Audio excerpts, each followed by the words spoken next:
Assalamualaikum warahmatullahi wabarakatuh. Selamat pagi anak-anak ibu.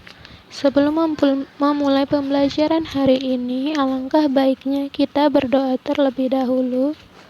Doa dimulai, doa selesai. Pada hari ini kita akan mempelajari mengenai teks cerita sejarah.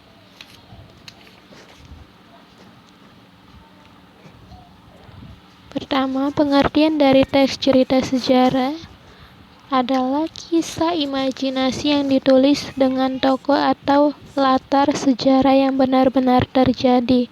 Meskipun imajinatif, teks ini tetap memuat sejarah yang faktual, namun hanya digunakan untuk latar belakang dan beberapa unsur lainnya saja.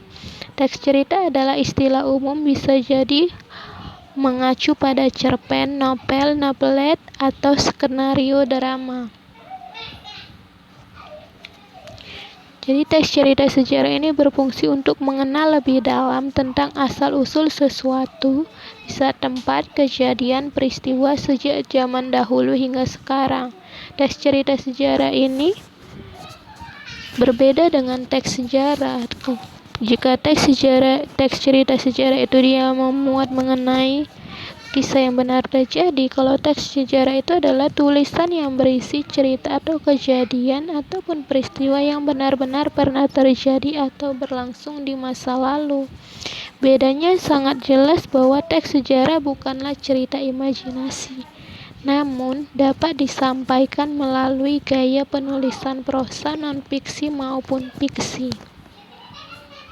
Cerita sejarah itu adalah cerita yang di dalamnya menjelaskan dan menceritakan tentang fakta kejadian masa lalu yang menjadi asal muasal atau latar belakang terjadinya sesuatu yang memiliki nilai kesejarahan, bisa bersifat naratif atau deskriptif.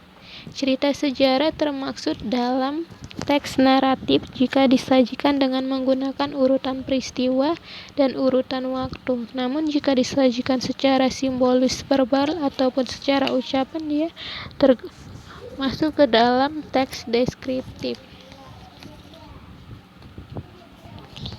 Jadi bisa kita simpulkan teks sejarah itu merupakan tulisan yang di dalamnya menjelaskan ataupun menceritakan tentang fakta dan kejadian masa lalu yang menjadi asal muasal atau latar belakang terjadinya sesuatu yang memiliki nilai sejarah.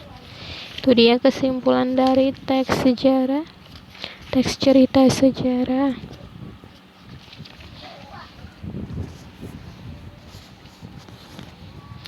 Kemudian kalau di dalam bahasa Indonesia, sejarah itu dia mengandung ke dalam 3 pengertian. Pertama itu ada sejarah adalah silsilah atau asal-usul. Kemudian ada sejarah adalah kejadian atau peristiwa yang benar-benar terjadi pada masa lampau. Yang ketiga, sejarah adalah ilmu, pengetahuan, dan cerita pelajaran tentang kejadian atau peristiwa yang benar-benar terjadi di masa lampau. Jadi teks cerita sejarah ini dapat diartikan juga sebagai sesuatu yang telah terjadi pada waktu lampau dalam kehidupan umat manusia. Sejarah itu tidak dapat dilepaskan dari kehidupan manusia dan bahkan berkembang sesuai dengan perkembangan kehidupan manusia dari tingkat yang sederhana ke tingkat yang lebih maju atau modern. Berikut ini ada contoh teks cerita sejarah di sini. Ini dia contoh pertamanya, nanti bisa kamu baca. Ini dia ada contoh keduanya. Jadi dari 2 contoh tersebut dapat kalian membedakan teks cerita sejarah tersebut. Ya, pada contoh pertama itu merupakan teks cerita sejarah dan pada contoh kedua itu merupakan contoh teks cerita sejarah.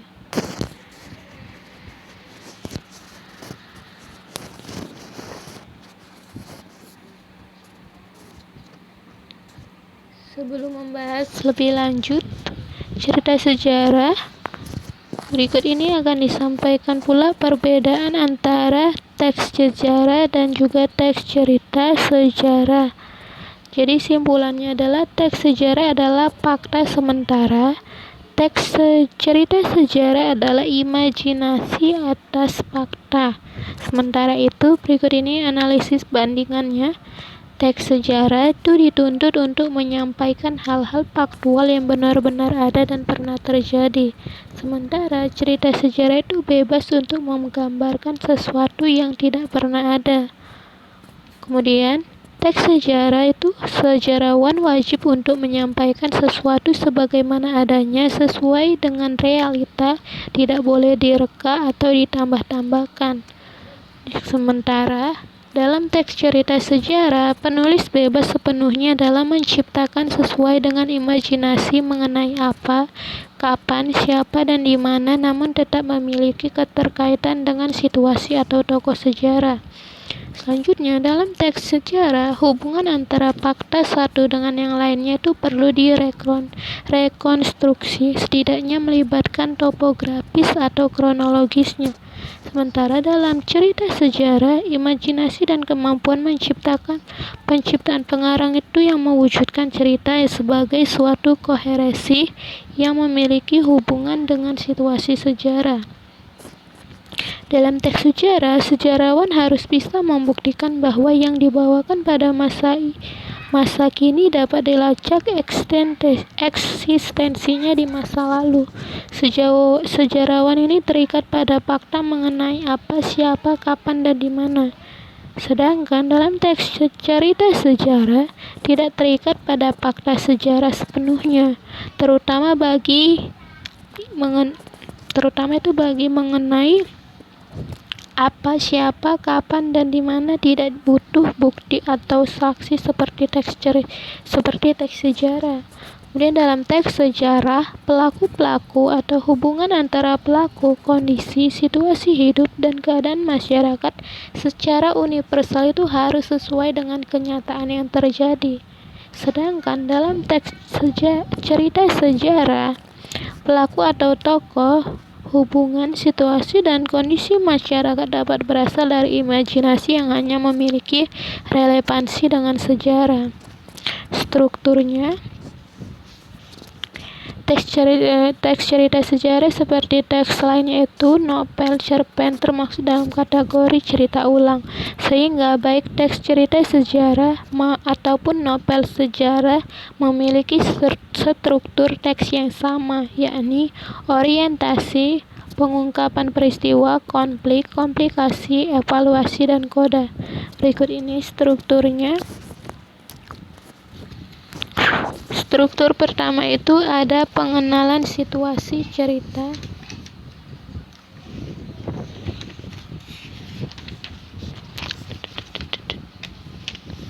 Pertama itu ada pengenalan situasi cerita. Sini dikatakan bahwa pada bagian ini penulis mulai memperkenalkan latar belakang baik waktu, tempat, maupun lokasi dan awal mula kejadian atau peristiwa. Tokoh dan hubungan antar tokoh juga mulai diperkenalkan dengan cara yang sesuai dengan kebutuhannya. Yang kedua, pengungkapan peristiwa. Bagian ini mengungkapkan peristiwa atau kejadian awal yang berpotensi menimbulkan berbagai masalah, pertentangan, atau kesukaran yang menghadang tokoh, terutama tokoh utama ataupun protagonis. Ketiga, konflik atau rising action. Di sini terjadi peningkatan masalah, pertikaian, atau peristiwa lainnya yang menyebabkan kesukaran tokoh ikut meningkat pula. Puncak konflik atau komplikasi merupakan bagian yang paling mendebarkan, menghebohkan, dan memuncak dari masalah, pertikaian, atau peristiwa lainnya yang dihadapi oleh para tokohnya. Penyelesaian atau resolusi itu jika tidak diikuti oleh koda, biasanya bagian ini adalah akhir dari cerita ataupun ending yang berisi pengungkapan bagaimana tokoh utama dan tokoh lainnya menyelesaikan berbagai permasalahan yang menimpanya. Terkadang dapat melalui penjelasan maupun penilaian terhadap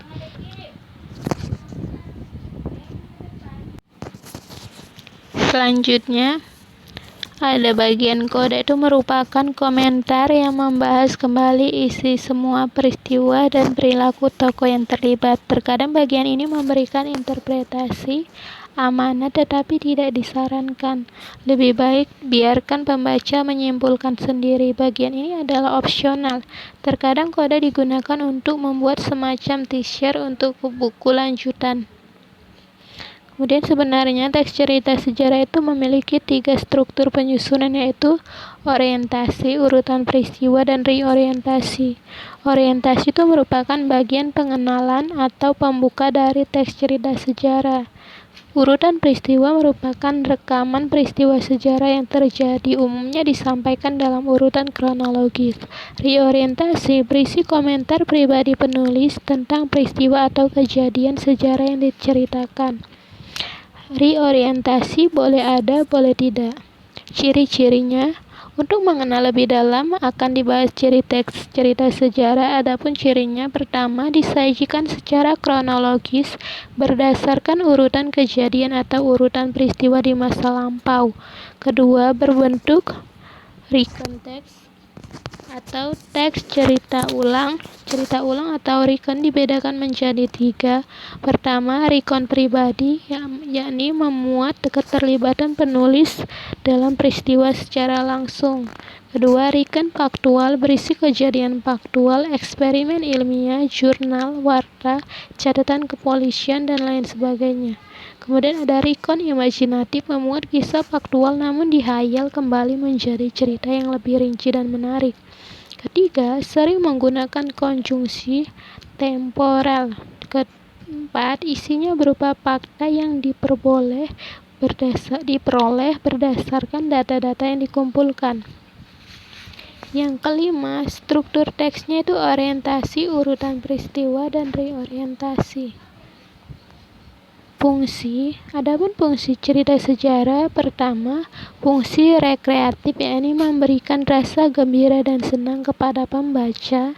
Kedua, fungsi inspiratif, yakni memberikan inspirasi, imajinasi, dan kreativitas untuk keberlangsungan hidup berbangsa dan bernegara untuk lebih baik lagi. Ketiga, fungsi instruktif sebagai alat bantu dalam pembelajaran. Keempat, fungsi edukatif, dapat dijadikan petunjuk dan pelajaran kehidupan bagi manusia dalam berperilaku. Nilai-nilai. Cerita sejarah banyak mengandung nilai-nilai yang disajikan secara implisit atau langsung dan implisit tidak langsung. Implisit tidak langsung. Sebagian besar nilai yang dihasilkan masih sesuai dengan kehidupan saat ini atau dapat menjadi pembelajaran di masa ini. Berikut ini nilainya. Pertama, ada nilai budaya. Ini nilai yang diambil dari budaya yang berkembang secara turun-menurun di masyarakat. Ciri khasnya nilai-nilai budaya itu dibandingkan nilai lainnya adalah nilai masyarakat takut meninggalkan atau menentang nilai tersebut karena takut sesuatu yang buruk akan menimpanya. Kedua, ada nilai moral. Nilai ini berhubungan dengan masalah moral. Pada dasarnya, nilai moral ini berkaitan dengan nasihat-nasihat yang berkaitan dengan budi pekerti, perilaku, atau tata susila yang dapat diperoleh pembaca dari cerita yang dibaca atau dinikmatinya. Ketiga, ada nilai agama atau religi. Nilai yang berhubungan dengan masalah keagamaan. Nilai religi ini biasanya ditandai dengan penggunaan kata dan konsep Tuhan, makhluk gaib, dosa, pahala, serta surga neraka.